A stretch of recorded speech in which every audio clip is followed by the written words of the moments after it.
All right, so would you like to speak to us a little bit about relatedness? Relatedness. Yeah. So the symbol for we're using for relatedness is the web, right? That web of interconnectivity. So nothing exists in isolation.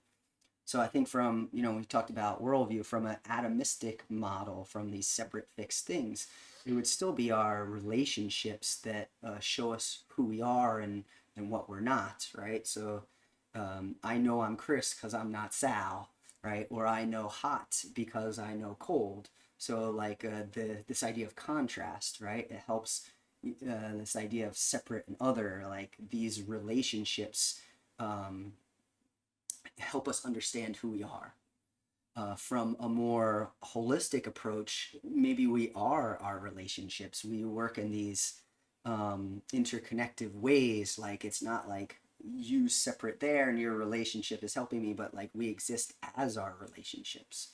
So I think the two primary relationships I would ask people to consider are our relationship to self and our relationship to the whole. And I think all of our relationships outside of that are reflections of those two primary relationships. So, how I relate to myself is the constant that comes with me in every other relationship. And usually, when we're judging somebody else, that's what we judge in ourselves. So, if I find you're smug, right, or like a know-it-all, right, then maybe like that's a part of myself I'm not willing to recognize. Um, so the more accepting of self we are, the more loving of self we are in this very unconditional way, rather than striving for this thought of perfection, right? That is mirrored through all our other relationships. And then we've talked a lot about this notion of separateness. So our relationship to the whole is calling into question that notion of separateness. So when we think about the whole of reality, the whole of the universe, are we part of that, or do we embody that, or are we separate from it?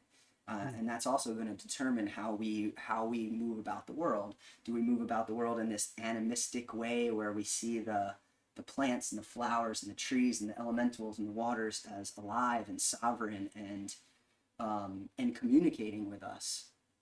So much in our atomistic reductionist worldview, we've been taught that we're separate and the only thing we can really communicate with is the human to human world.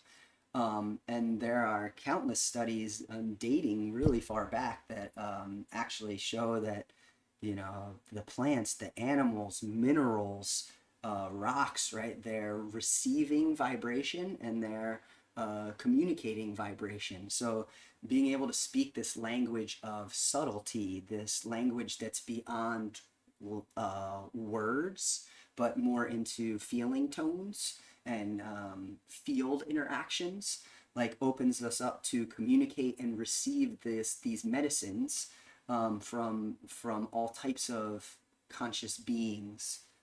So expanding the web of relatedness to be more than just our human kin.